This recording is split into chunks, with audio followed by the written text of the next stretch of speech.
오늘 말씀에서 예수님에 대한 그런 송사가 이어지고 있습니다. 예수님은 징계받음으로 우리를 합평케 하셨다라고 이사야 53장에서 말씀하고 있습니다. 징계라는 것이 뭐겠습니까? 바로 꾸지점 받는 것, 또 판단받는 것, 심판받는 것, 인격적으로 저울에 올라가는 것, 그것이 바로 징계라고 하겠습니다. 누가 우리 주님을 징계할 수 있겠습니까? 주님께서도 말씀하셨듯이 죄 없는 자가 돌을 들어 치라. 사실상 사람이 사람을 향하여 돌을 들 때도 한 번만 더 생각해 보면 우리가 돌을 들 일이 없습니다.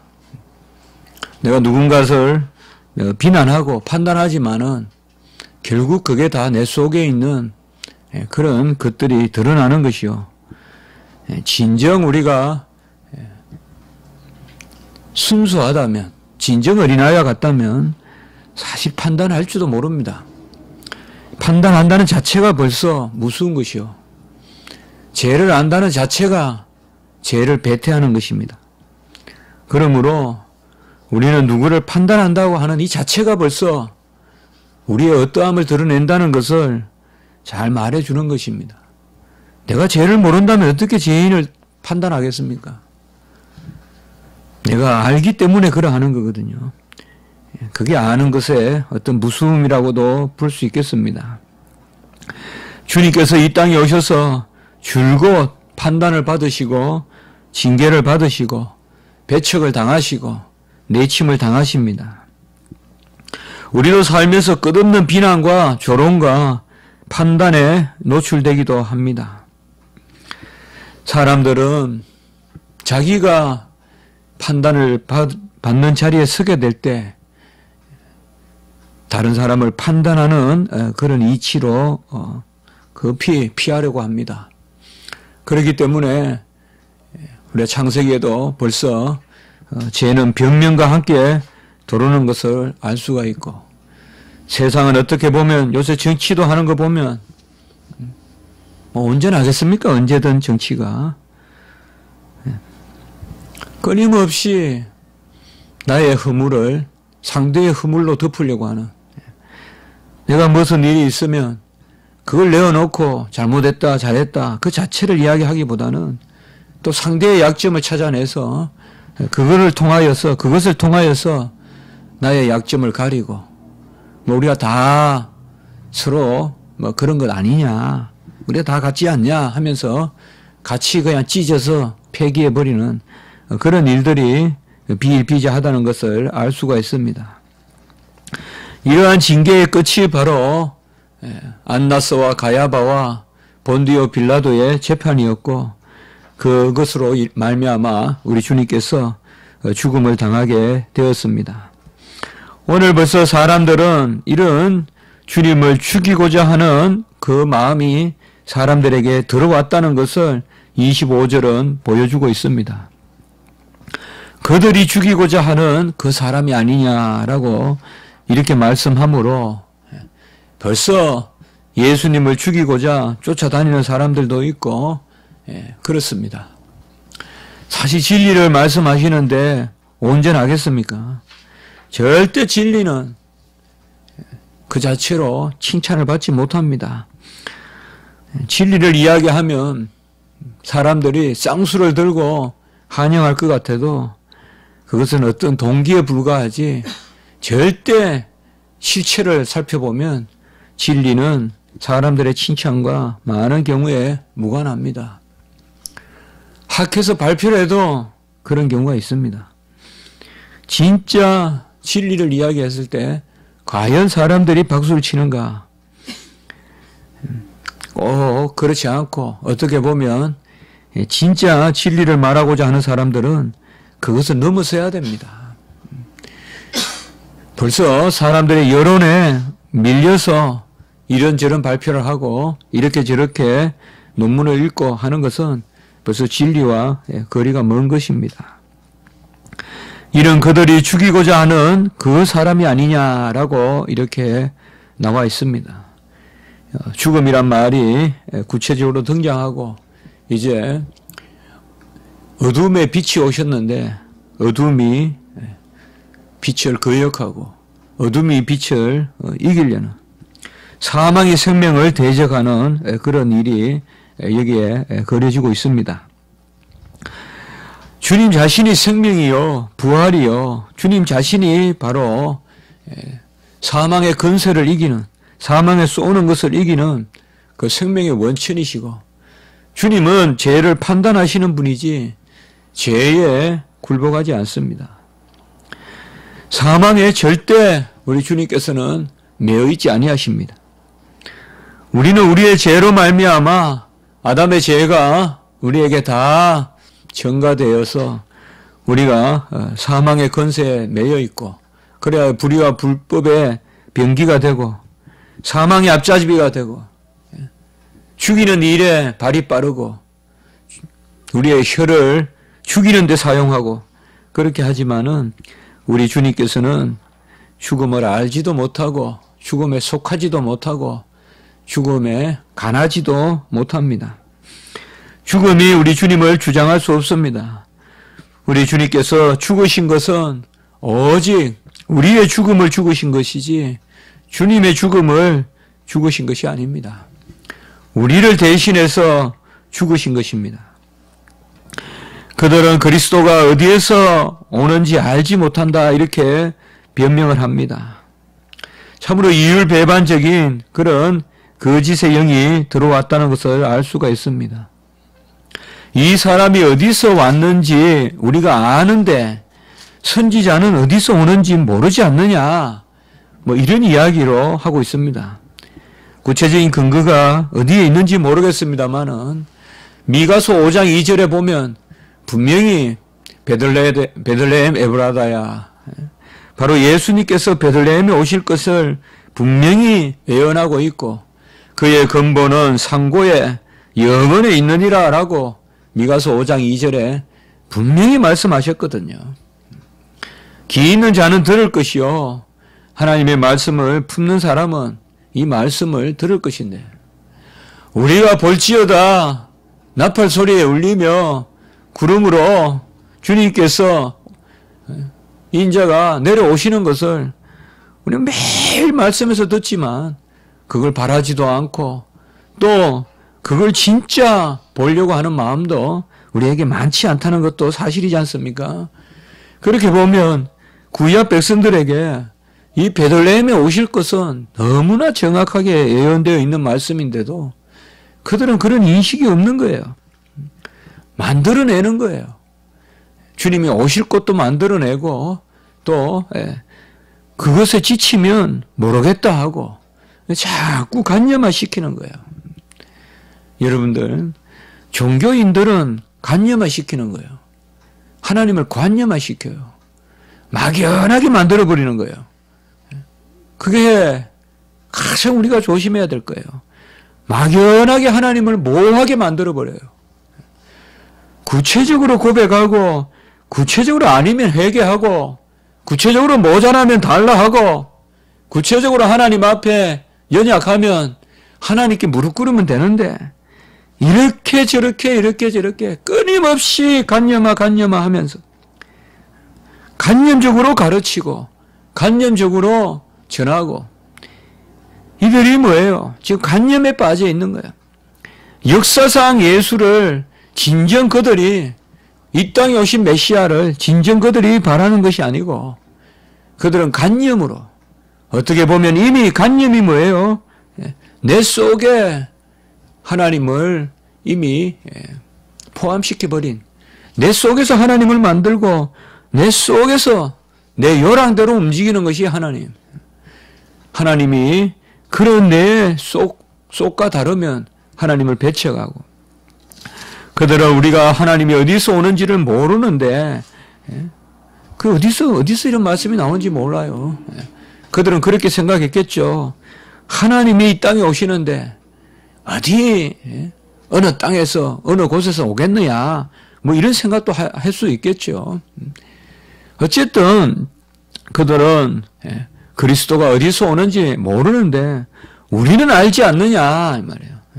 그는 나사렛에서 왔고 그는 우리와 똑같은 사람이고 이 사람이다 이 말이에요. 이 사람은 우리가 어디서 오는지 알기 때문에 27절에 보면 그리스도께서 오실 때에는 어디서 오시는지 아는 자가 없으리라. 이게 그들의 말이란 말이에요. 그러나 예수께서 성전에서 이제 이것을 놓고 가르칩니다. 아직 예수님은 이런 그를 죽이고자 하는 무리가 있었지만은 아직까지 성전에서 가르치십니다. 위험을 무릅쓰고 가르치시고 아직까지 주님께서 잡히실 때가 안 됐다는 것을 30절에 보면 아직까지 그의 때가 이르지 아니하였으므로 사람들이 손을 대지 아니하였다라고 말씀하는데 이것은 우리 주님께서 이런 시를 주님께서 순환의 때도 아시고 또 잡혀서 넘겨질 때도 아시기 때문에 주님께서는 여전히 해당해서 가르치십니다. 너희가 나를 알고 내가 어디서 온 것도 알거니와 내가 스스로 온 것이 아니라 나를 보내신 이는 참되시니 너희는 그를 알지 못하나 나는 아노니라고 이렇게 28절에서 29절로 말씀하고 있습니다. 진정 어디서 왔다 또 어디로 주님께서 누구로부터 왔다라는 것을 너희는 모른다고 하는데 진짜 너희들이 모른다고 하려고 한다면 너희들은 나를 보내신 분을 모른다.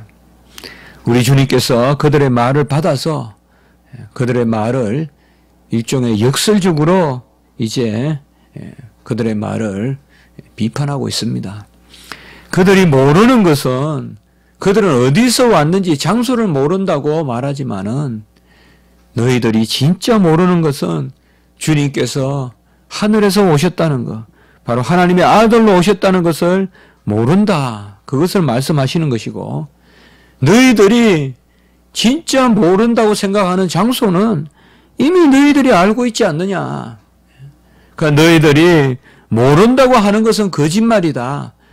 너희들은 내가 어디서 왔는지 모른다고 하고 그렇게 하는데 그것은 거짓말이고 너희들이 진정 모르는 것은 내가 하나님으로부터 났다는 것을 너희들은 진정 모르고 있다라고 이렇게 말씀하고 있습니다.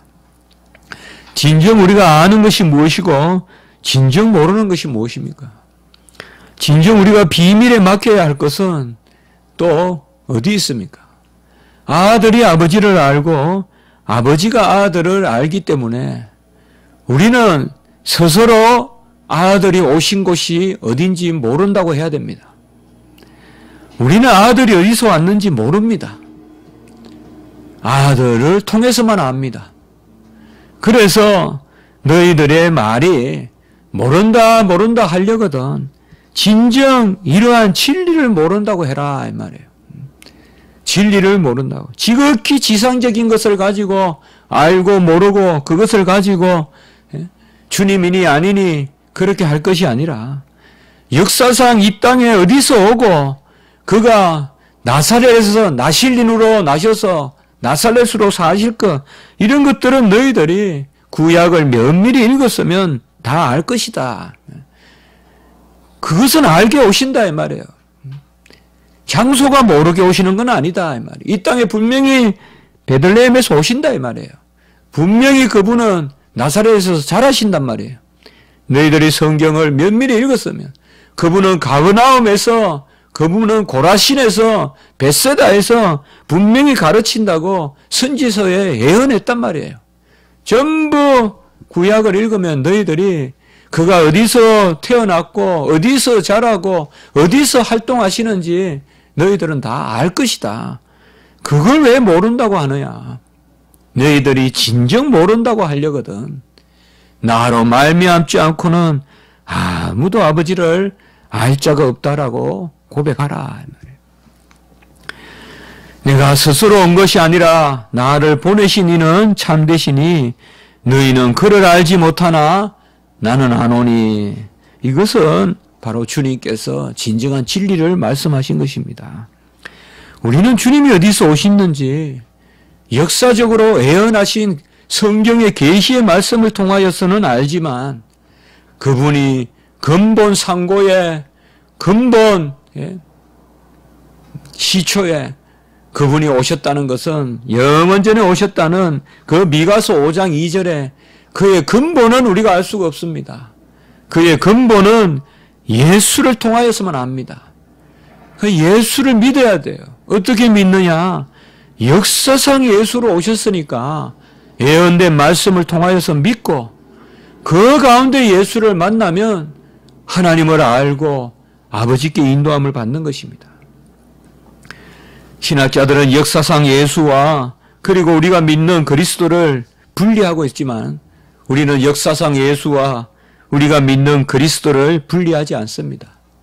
역사상 예수를 믿는 그 즉시 우리는 믿음의 그리스도를 믿는 것입니다. 신앙의 그리스도를 믿는 거예요.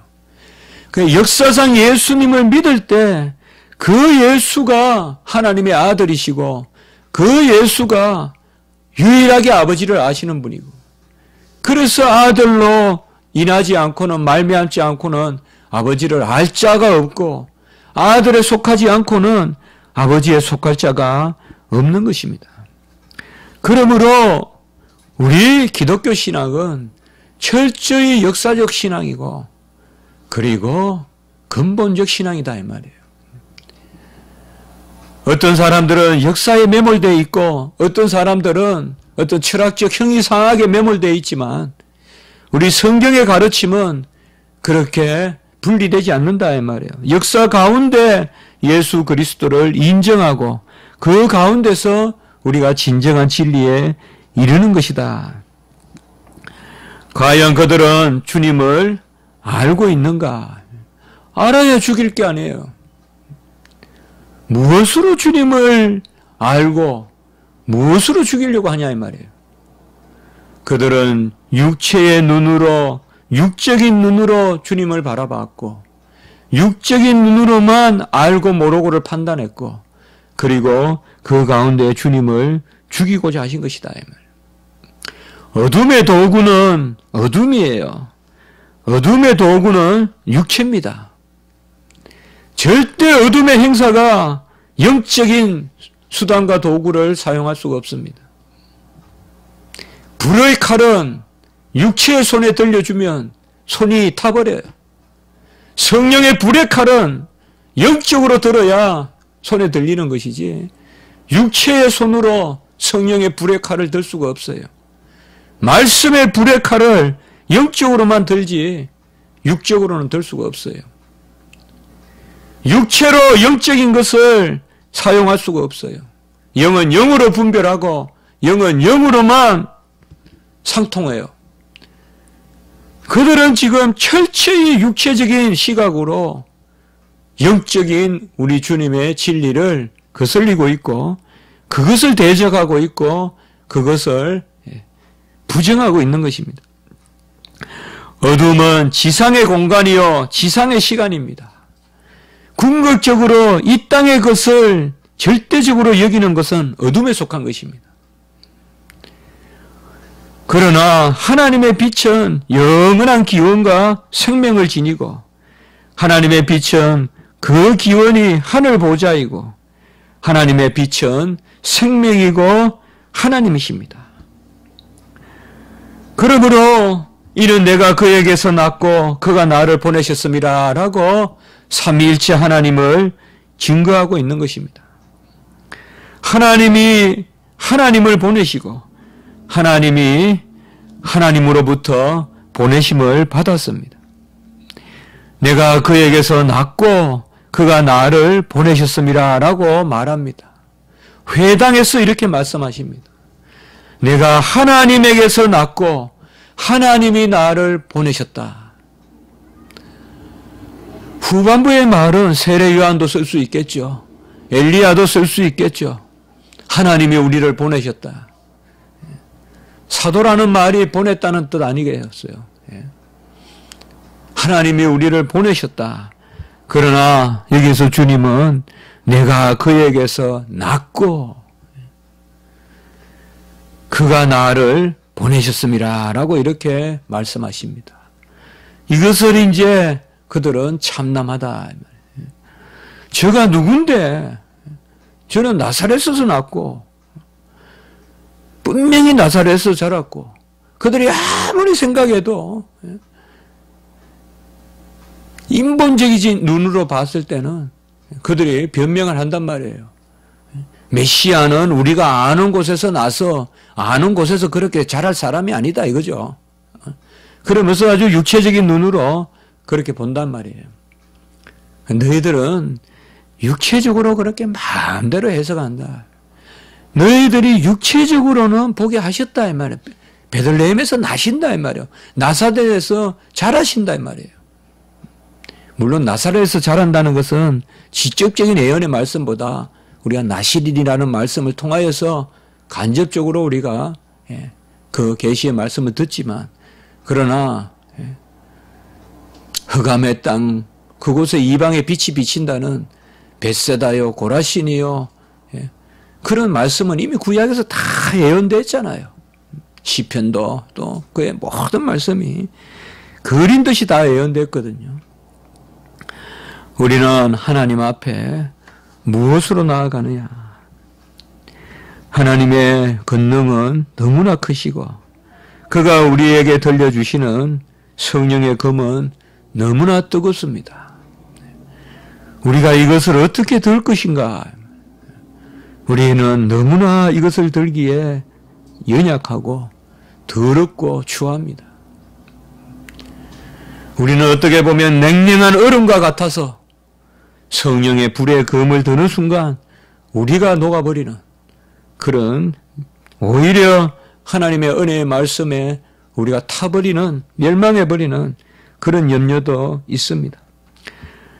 그러나 하나님은 우리에게 가장 연약한 것을 자랑하게 하시고 약할 때 강한 게 되게 하시고 없는 것이 있는 것을 부끄럽게 하시게 하셨듯이 하나님의 전적인 영적인 진리의 검을 우리의 연약한 육체가 들게 하십니다. 그러므로 우리는 육체적인 지식으로 영적인 지식을 가로막아서는 안 됩니다.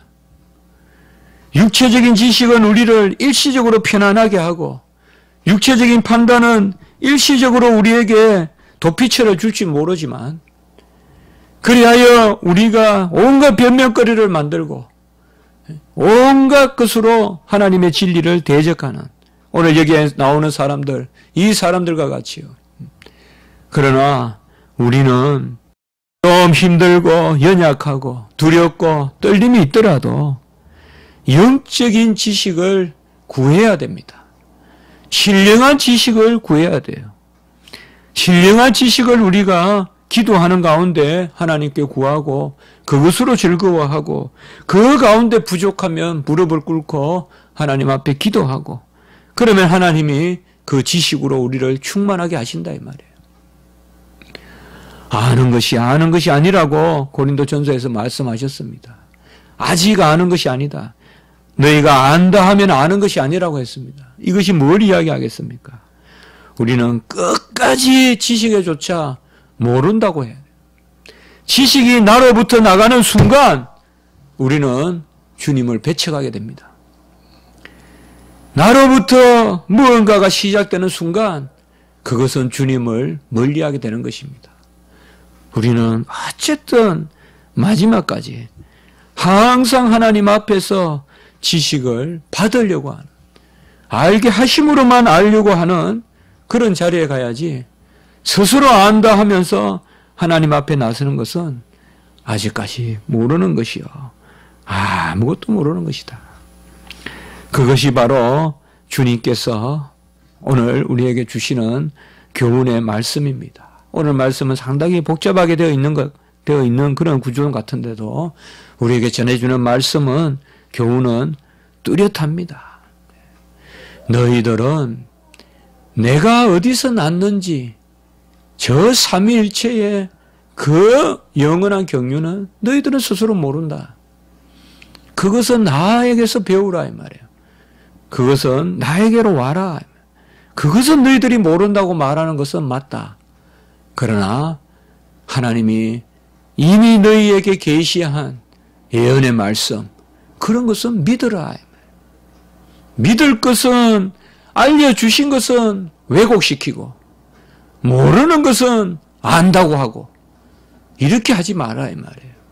알게 하신 것은 정확하게 안다 하고 주님의 깊은 경륜의 비밀에 감추어 두신 것은 우리가 비밀이 크도다 하면서 하나님 앞에 비밀이다 비밀이다 하면서 나가라 이 말이에요. 비밀을 우리가 알려고 하고 알게 하신 것은 왜곡시키고 그것은 합당하지 않다. 어린아이와 같이 우리가 그렇게 함으로 30절에 보면 그의 때가 아직 이르지 아니하였습니다 라고 해서 우리 주님께서는 아직까지 순환에 그때가 이르지 아니하였음을 보고 회당에서 여전히 말씀도 전하시고 그리고 아직까지 예수님께 손을 대는 자가 없었습니다. 우리 아다나시우스나 또 많은 순교자들의 그런 행전을 읽어보면 폭스나 이런 데 보면 참 하나님이 순교는 때가 있다 이 말이죠. 그렇다고 해서 그 사람들이 항상 그냥 순교의 때를 바라고 활동하지 않은 것도 아닙니다. 딱 보면요. 언제든 그 사람들은 죽음에 노출되어 있는데 하나님이 때가 안 되어서 아직까지 손을 못 대게 막으시는 거예요. 하나님. 우리도 그렇게 생각하면 우리가 오늘도 예수님이 일을 안 하신 게 아니에요. 이미 공생애를 시작하셨어요. 해당에서 벌써 전하잖아요.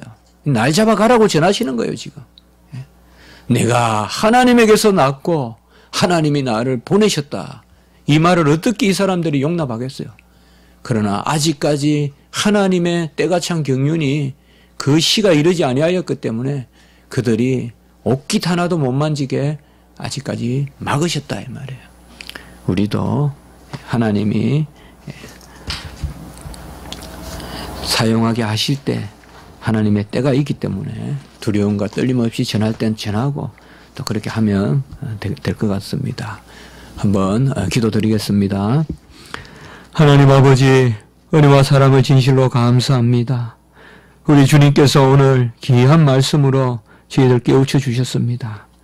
하나님, 우리는 눈으로 보고 또 우리가 헤아리는 것으로 알고 그 아는 것이 궁극적인 줄 알고 영적인 지식을 그르치는 그런 때가 있는 줄 압니다.